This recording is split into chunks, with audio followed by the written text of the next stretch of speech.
En nokkru vestfirðingar sem búa á Suðurlandi boða nú til sólarkaffis að hætti Vestfirðinga á morgun sunnudaginn 14. febrúar í félagsheimilinu Stað á Eyrarbakka og ég kannast ekki við þessa hefð en ég ábyggilega margir sunnlendingar en til þess að segja okkur aðeins frá þessu þá var hann Björn Ingi Bjarnason á línunni, heill og svell. Já, blessaður. Þetta er eitthvað sem þú eru að segja mig hvað er? Já, Þetta er þannig tilkomið að staðhættir og landshættir eru þannig fyrir vestan að þar í vestfirðska fjórðanum að þar sjáum við ekki sól í 2,5 mánuð frá því miðjan nóvember og þangað til svona í lok janúar og þetta er dálítið misjafnt stöðum. Já. En við förum að sjá sólinn aftur svona frá 25. og fram í byrjun febrúar eftir því hvað staðið liggja vel við sólinni. Þetta er svolítið magnað. Já, þetta er magnað og náttúrulega sólin, hún er náttúrulega svo mikilvæg bara í allri tilverunni að þegar menn hafa ekki haft sólina í 2,5 mánuð að þá náttúrulega þá fagnar menn henni. Já, að sjálfsögðu. Já.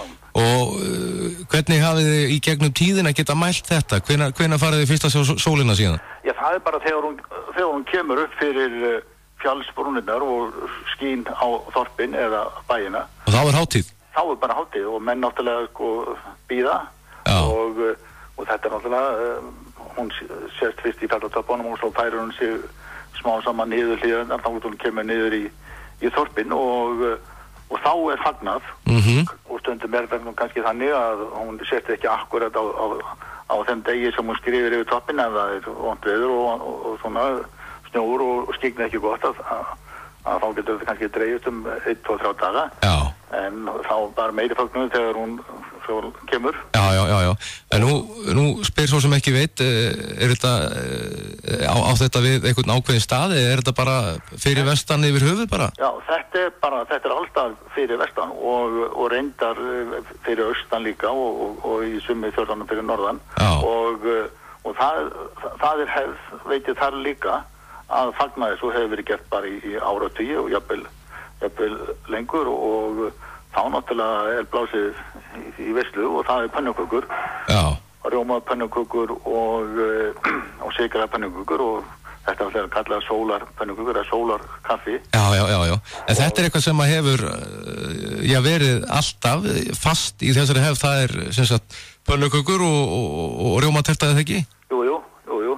Og fólk náttúrulega, það gerir þetta heima hjá sig líka bara hverjir en síðan er komið saman og þetta er gert í félagsheimilunum og samkomum með öðrum samkomustöðum þá hittir fólk og gleðst yfir þessu því að þá náttúrulega er bjartara framundan. Já. Veturinn þá er hann rúmlega hálfnaður þannig að hann fara menn að hugsa til vorsins og það byrti með hverjum deginum og þetta er gríðarlega skemmtilegt og gaman að hittast og við höfum gert þetta hérna vestfirðingarnir á Suðurlandi nokkru sinnum frá því aldamót. Já.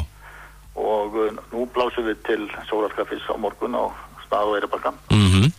Og það verður þarna ýmislegt til gamans líka. Það eru 2 sýningar.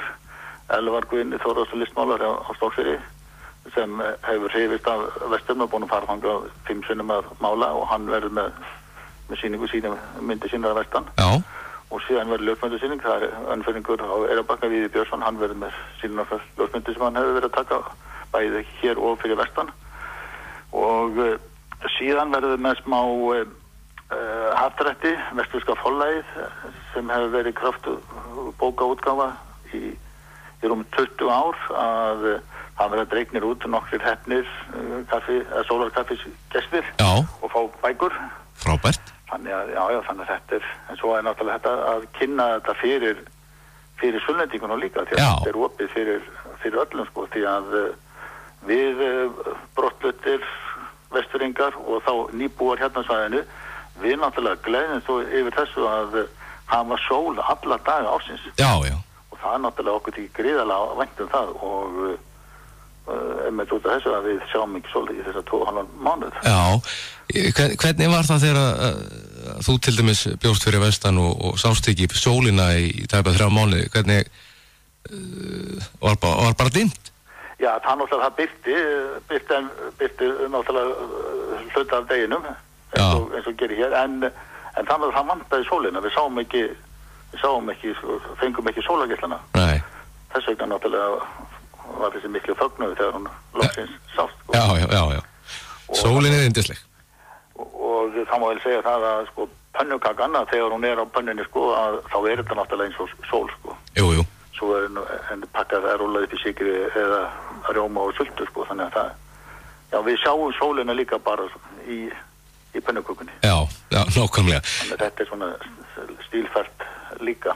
En það meiri hlutin sem að hérna, þetta eru vestfirðingar en þú talar að það eru allir velkomnir. Allir velkomnir, já, og það gaman að kynna þetta fyrir sunnlendingunum sko líka. Já. Og þeir hafa komið og fagna sólinni með okkur. Algjörlega og það ekki skemmi fyrir dagurinn í dag, þetta frábært veður. Alveg, þetta mjög gott sko sólin, hún sýnir sig glæsilega. Já.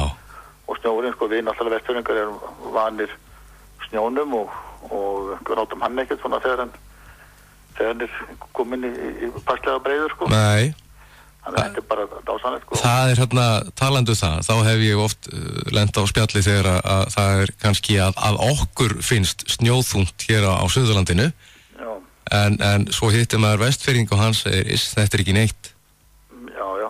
Þú kannast við það? Já, ég kannast við það og það hefur oft verið þannig að það þurft að móka þessu út úr húsvanum sko, og fara þá að næstu húsum og móka. Já. Móka frá nágrannum þannig að hann komist út sko. Já. Jú, ég veit ekki með þetta sko. Já, nákvæmlega. En Björn Ingi, ég segi bara góða skemmtun á morgun og hvetjum alla til þess að koma á og heilsa upp á ykkur á morgun klukkan 14 í félagsheimilu stað á Eyrarbakka. Já, takk fyrir þetta og allir velkomnir. Takk fyrir þetta. Takk. Bless.